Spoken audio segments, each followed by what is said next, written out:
இலவசங்களே இல்லாத பட்ஜெட் தேர்தல் அறிக்கைன்னு பெருமையாக போடுறான் ஒரு பத்திரிகையில். இதெல்லாம் மானங்கட்ட பழைப்பு. எதுடா இலவசம்? கார்பரேட்ஸுக்கு லட்சக்கணக்கான கோடியை நீ தள்ளுபடி பண்ணுறது, அது இலவசம். இலவசன்றது மக்களை கொச்சப்படுத்துறது. அந்த மோடி அவங்க அப்பா வீட்டிலேருந்து காசு எடுத்து கொடுத்தாரா, இல்லை பிஜேபி அவங்க கட்சி காசு எடுத்து கொடுத்தாங்களா? மாற்றம் வேணும்னு நினைக்கிறவங்க இப்போ அவங்களுக்கு 2 ஆப்ஷன் இருக்கு, பாஜகவா நாம் தமிழரா அப்படின்னு. அப்ப அதுல யார் பக்கத்து கேள்வியே முதல்ல தப்பு. எந்த மாற்றம்? இது யாருக்கான தேர்தல்? இது சென்ட்ரல்ல தான். சென்ட்ரல்ல மாற்றம் வேணும்னா யாருக்கு மறுபடியும் பிஜேபி போடுவீங்களா? உயிரை பணைய வச்சு போறாங்க. செத்தே போனாலும் பரவாயில்ல, இங்க இருந்தா என்ன பண்ண போறோம் நம்ம அப்படின்னு போர் நடக்கக்கூடிய ரஷ்யா உக்ரைனுக்கும் காசா இஸ்ரேலுக்கும் இந்திய இளைஞர்கள் வேலைக்கு போறாங்க. இதுதான் மோடி அரசாங்கத்தோட லட்சணம். அப்ப இதை நீ பேசாம என்ன தேர்தல் அறிக்கை வெளியிடுற? மனசாட்சியோடு, குறைந்தபட்ச மனசாட்சியோடு, அறிவோடு, புத்தியோடு, கண்ணை திறந்து காதை நல்லா, நீ குருடாகவும் செவிடாகவும் இல்லாமல் இருந்தீங்கன்னா நான் சொல்றதுல முரண்பாடு இல்லைன்னு உனக்கு புரியும். இது ரெண்டுல வராது. உனக்கு குறைபாடு இருந்ததுன்னா அல்லது உனக்கு உள்நோக்கம் இருந்ததுன்னா நான் சொல்றதுல நீ குறை கண்டு கொண்டு தான் இருப்பாய். உனக்கு நான் பதில் சொல்ல வேண்டிய அவசியம் கிடையாது. சாதனைகளை சொல்லி வாக்குகளை கேட்பதை விட மற்றவர்களை குறை சொல்வதில் தான் அண்ணாமலை கவனம் செலுத்துகிறார். எங்கள் மீது என்ன தவறு இருக்குன்னு தான் அந்த விஷயங்கள் அவர் பண்றாருன்னு தான். மோடி அரசின் சாதனைகளை பத்தி அவர் பேசுறது அதிகமா இருக்கா, திமுக அரசை விமர்சிப்பது அதிகமா இருக்கா? நீங்களே சொல்லுங்க. இல்ல கண்டிப்பா இங்க திமுக மீதான, ஏன்னா அண்ணாமலை மீதான வெளிச்சம் வந்தது காரணமே திமுக மீதான விமர்சனம் தான். சரி, அதுல என்ன ஆதாரத்தை சொன்னார்? இப்ப சொன்னார் 14ஆம் தேதி 2.5 லட்சம் கோடிக்கு அமைச்சர்கள் ஊழல் பட்டியல் வெளியிடுவார். ஞாபகம் இருக்குல்ல? வெளியிட்டாரா? ஒண்ணுமே இல்லை. போன ஏப்ரல் 14 டிஎம்கே ஃபைல்ஸ் வெளியிட்டாரு. அதுல சந்தேகங்களுக்கான கேள்வி அடுத்த ஒரு வாரத்துல பதில் சொல்லுவேன்னாரு. பிரஸ் மீட்டை நடத்தாம போனாரு போன வருஷம். அதுக்கப்புறம் அவர் சொன்னது முதல் பிரஸ்ல ஏப்ரல் 14, 23 அவர் கொடுத்த டிஎம்கே ஃபைல்ஸ், அதுக்கு பிறகு கொடுத்தது எல்லாமே பொது வெளியில இருக்கிறது. எந்த திமுக தலைவர்களை பற்றி, பிரமுகர்களை பற்றி அவர் குற்றம் சுமத்தினாரோ அவையெல்லாம் எலக்ட்ரல் அஃபிடவிட்ஸில் இருக்குது, பப்ளிக் டொமைனில் இருக்க விஷயம். அதை எடுத்து அவர் ஏதோ பெரிய ஒரு ஸ்கூப் மாதிரி சொன்னார். எடுபடல. இந்த முறையும் அது எடுபடலை. அது ஆகவே பிரச்சாரத்தை பொறுத்தவரையில் திராவிட முன்னேற்ற கழகம், இந்தியா அலையன்ஸ் தெளிவாக முன்னணியில் இருந்து கொண்டிருக்கிறது. கண்டிப்பாக 2வது இடத்தில் எடப்பாடி தான் வருவார். பிஜேபி வரப்போவது கிடையாது. நான் அப்படி தான் உறுதியாக நம்புகிறேன். பிஜேபியான பிரச்சாரம், பிஜேபியுடைய பிரச்சாரம், பிஜேபி கூட்டணி கட்சிகளுடைய பிரச்சாரம் சுத்தமாக எடுபடவே இல்லை. டேக் ஆஃபே ஆகலை. இப்போ உதாரணத்துக்கு பாமகலாம் பார்த்தீங்கன்னா என்டையர் பாமக தர்மபுரியில் சௌமியா அன்புமணிக்காக அங்கே வேலை செய்கிறாங்க. அவங்க மற்றபடி எங்கேயுமே அவங்களோட ப்ரெசன்ஸே இல்லை. பல இடங்களில், பல தொகுதிகளில் பாமகக்கும் பாஜகவுக்கும் மோதல் உச்சத்தில் இருக்குது. கனெக்டிவிட்டியே இல்லை.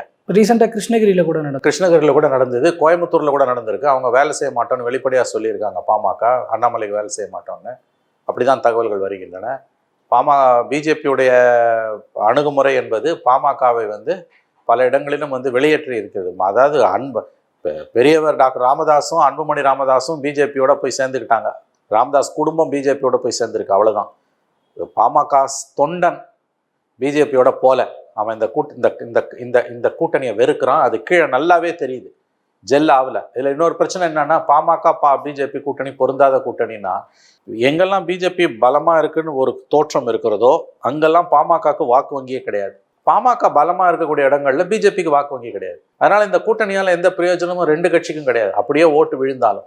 அதனால இதை தவிர பல இடங்கள்ல பாஜகவுடைய அணுகுமுறை பாமகவிற்கு முகம் சுளிக்க வைத்திருக்கிறது. அவங்க வேலையை செய்யலை, அவங்களுக்கு ஜெல் ஆகல அந்த கூட்டணி. நீங்க திமுக காங்கிரஸ் இந்தியா அலையன்ஸ்ல பாத்தீங்கன்னா அவங்களுக்குள்ள எவ்வளவு முரண்பாடுகள் இருந்தாலும் கிட்டத்தட்ட எல்லா தொகுதிகளையும் அவங்க ஓரளவு இணைஞ்சுதான் வேலை செய்றாங்க. எக்ஸப்ட் ஓரிரு இடங்கள், திருச்சி மாதிரியான இடங்கள்ல பெரிய பிரச்சனை இருக்குது. மற்றபடி திமுக காங்கிரஸ் இடதுசாரி விசிக மதிமுக கூட்டணி ஜெல்லா இருக்கு, நல்ல பிரமாதமா ஜெல்லா இருக்கு. அவங்க அழகா ஒர்க் பண்றாங்க. பாஜக கூட்டணியில அந்த ஒரு ஒருங்கிணைப்பு அப்படின்வாங்க, அது இல்லவே இல்லை சுத்தம். ஆனா இப்ப கூட்டணின்னு பொறுத்த வரைக்கும் திமுக கூட்டணி வலிமைன்னு சொல்றவங்க, அதே போல இப்ப பாஜகவும் எண்ணிக்கை ரீதியாக இப்ப நிறைய கட்சிகள் சேர்ந்திருக்காங்க, ஒரு வகையில பலமாக இருக்கிறாங்க அப்படின்ற ஒரு பார்வை வைக்கப்பட்டாலும் நம்ம உள்ளுக்குள்ள அப்படி கிடையாது. பலமா வச்சுக்காங்கன்றது எதை வச்சுங்க நீங்க சொல்றீங்க? வாக்கு வங்கியை வச்சு பேசுங்க சார். 1000 கட்சி இருக்குது இந்தியாவில். தமிழ்நாட்டில் 900 கட்சி இருக்கும். தலித் கட்சியே ஒரு 90 கட்சி இருக்கும். நீங்கள் லெட்டர் பேடு பார்ட்டிஸ் எல்லாம் ஒன்று சேர்த்துக்கிட்டு வலுவான கூட்டணின்னா அப்படிலாம் பேசுகிறதால உங்களுக்கு மகிழ்ச்சின்னா எனக்கும் மகிழ்ச்சி தான். அதனால் உண்மையை பேசுவோம் இன்றைக்கி ஒரு நாளாவது. யதார்த்தம் என்பது என்ன? திமுக கூட்டணி தான் களத்தில் இன்றைக்கி முன்னணியில் இருக்குது. சில இடங்களில் பிஜேபி அப்படி அவங்க நிக்கிற மாதிரி களம் காண்றாங்க. அதிமுக ஓரளவு களத்துல நிக்குது திமுக அடுத்தபடியா. நாம் தமிழர் வழக்கம் போல அவங்க வாக்குகளை அவங்க பிரித்து உடைச்சிட்டு இருக்காங்க. இது திமுகவுக்கு மிக மிக மிக மிக மிக சாதகமான ஒரு நிலைமை. 4 முனை போட்டியில் திமுக கூட்டணிக்கான வெற்றி வாய்ப்புகள் தான் மிக மிக பிரகாசம் என்று நான் இன்னமும் உறுதியாக நம்புகிறேன். மாற்றம் வேணும்னு நினைக்கிறவங்க இப்போ அவங்களுக்கு 2 ஆப்ஷன் இருக்கு, பாஜகவா நாம் தமிழரா அப்படின்னு. அப்ப அதுல யார் பக்கத்துல கேள்வியே முதல்ல தப்பு. எந்த மாற்றம்? இது யாருக்கான தேர்தல்? இது சென்ட்ரல்ல தான். சென்ட்ரல்ல மாற்றம் வேணும்னா யாருக்கு மறுபடியும் பிஜேபி போடுவீங்களா? உங்க கேள்வியே அடிப்படையில தவறு. மாற்றம் வேணும், மாற்றம். அதாவது நான் ஒரு தமிழக அரசியல நான் கொஞ்சம் லாஜிக்கா பேசுங்க சார். பிடிச்சதை பேசாதீங்க, யதார்த்தத்தை பேசுங்க. எனக்கு கூட சில கருத்துக்கள் இருக்கு, சில விருப்ப இருக்கு. ஆனா என்னுடைய கணிப்புகள்ல நான் என்னைக்குமே அதை அனுமதிச்சதில்லை புகுந்து பேசுறதுக்கு. தமிழ்நாட்டில் பிஜேபி கூட்டணி படுதோல்வியை சந்திக்கும், திமுக கூட்டணி 40 இடங்களில் வெற்றி பெறும் நான் உறுதியாக நம்புறேன். இதே வட இந்தியாவில் கேட்டிங்கன்னா, ஆல் இந்தியா லெவலில் கேட்டிங்கன்னா நான் சொல்ல மாட்டேன். மோடி மீண்டும் 3வது முறை வெற்றி பெற்று சிம்பிள் மெஜாரிட்டியில் பிரதம மந்திரியாக வாய்ப்பு இருக்கான்னா இருக்கு. அதை என்னால் மறுக்க முடியாது, அதை உறுதியாக சொல்ல முடியாது. ஆனால் அதை என்னால் மறுக்க முடியாது. ஆனால் தமிழ்நாட்டில் என்னால் உறுதியாக சொல்ல முடியும், திமுக கூட்டணி தான் 40 இடங்களில் வெற்றி பெறும். இந்த மாற்றத்துக்காக ஓட்டு போடணும் பிஜேபிக்கும் நாம் தமிழருக்குன்றீங்க. என்ன கேள்வி? முதல்ல அந்த கேள்வியே தப்பு இல்லை. இது யாருக்கான தேர்தல்? ஸ்டாலின் வேணுமா வேணாமான்ற தேர்தலா, மோடி வேணுமா வேணாமான்ற தேர்தலா? சொல்லுங்க. அப்புறம் யாருக்கு ஓட்டு போடுவீங்க? அப்போ மாற்றம் வேணும்னு தானே விரும்புகிறோம். உங்கள் லாஜிக் படியே நான் வரேன். மாற்றம் வேணும்னு தான் நீங்கள் விரும்புறீங்க. யாருக்கு நான் ஓட்டு போடுவேன்? ஒன்று அதிமுக போடணும், இல்லை திமுக போடணும், இல்லை நாம் தமிழருக்கு போடணும். யாரை போட்டால் மோடி வராமல் இங்கே தடுக்க முடியும்? திமுக போட்டால் தான் தடுக்க முடியும். இதுதான் உண்மை உங்கள் லாஜிக் படி பார்த்தாலே. அதனால் முதல்ல அந்த கிளாரிட்டி ஆஃப் தாட் வேணும். நமக்கு பிடிச்சதை என்றைக்குமே பேசக்கூடாது, யதார்த்தத்தை பேசணும்.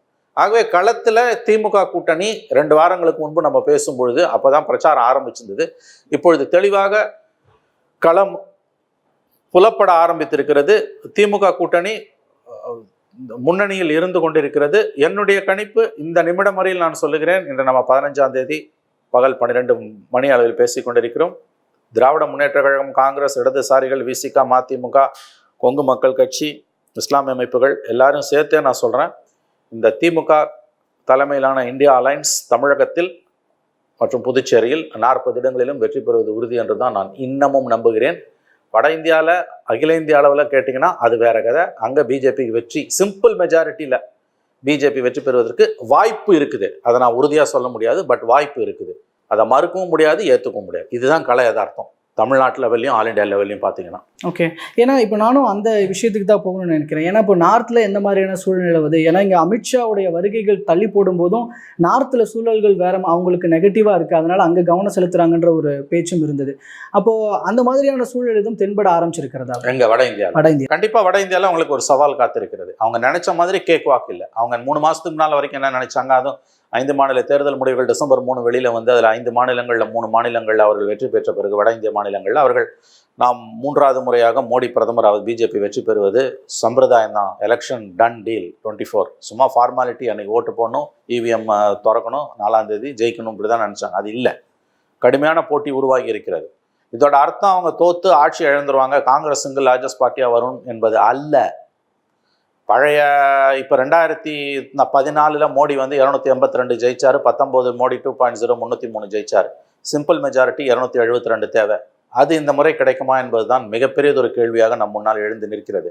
அதில் உறுதியாக என்னால் கருத்து சொல்ல முடியவில்லை. வெளிப்படையாக நான் சொல்கிறேன், அவர்களுக்கு 272 கிடைப்பதற்கும் வாய்ப்பு இருக்கிறது.